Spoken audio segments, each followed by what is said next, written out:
ফের বিয়ে করলেন দেশের বহুল আলোচিত সমালোচিত নারী উদ্যোক্তা ও ইনফ্লুয়েন্সার রুবায়েত ফাতেমা তনি। আমার জামাইয়ের মতো একটা ভদ্রলোককে নিয়ে তুই যে নোংরা পোস্ট করছিস এটা আমি এখনো ভুলি নাই। সারা জীবন মনে রাখবো, মরার আগ পর্যন্ত মনে রাখবো। You understand? সামাজিক যোগাযোগ মাধ্যমে এই খবর প্রকাশের পর নেটিজেনদের মধ্যে আগ্রহ তৈরি হয়েছে কাকে বিয়ে করলেন তনি। জানা গেছে তনির নতুন স্বামীর নাম মোহাম্মদ সিদ্দিক, যিনি মানসিব টেলিকমের মালিক ও এমডি। সিদ্দিক বর্তমানে যুক্তরাজ্যের ডি মনফোর্ড বিশ্ববিদ্যালয় থেকে শিক্ষালাভ করেছেন এবং বর্তমানে যুক্তরাজ্যে বসবাস করছেন। তবে তার পরিবারের মূল ঠিকানা খুলনা।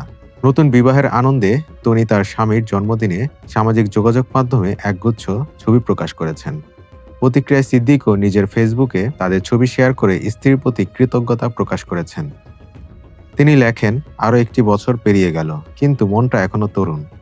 আমার জন্মদিনকে বিশেষ করে তোলার জন্য আমার প্রিয় স্ত্রীকে অসংখ্য ধন্যবাদ। তোমায় অনেক ভালোবাসি। তনি নিজের পোস্টে লিখেছেন, জন্মদিনের শুভেচ্ছা। তোমার মতো বিশেষ একজনের জন্মদিন উদযাপনের জন্য বছরে একটা দিনই যথেষ্ট নয়। আমি জাস্ট আর পারতেছি না।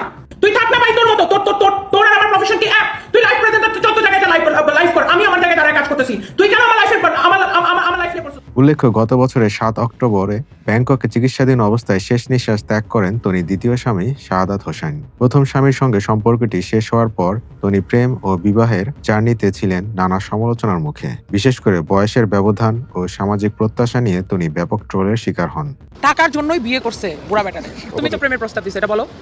তুমি অ্যাকসেপ্ট করেছো? টাকার জন্য, যদিও বা টাকার জন্য বিয়ে করে, আপনাদের কি অসুবিধা? আমি তো বুঝি না। আপনি আপনার মেয়েকে বিয়ে দেওয়ার সময়, বোনকে বিয়ে দেওয়ার সময় তো টাকাওয়ালা জামাই খুঁজবেন। এবারের নতুন বিয়ের মাধ্যমে রুবায়েত ফাতেমা তনি আবারও নিজের সুখের নতুন অধ্যায় শুরু করেছেন।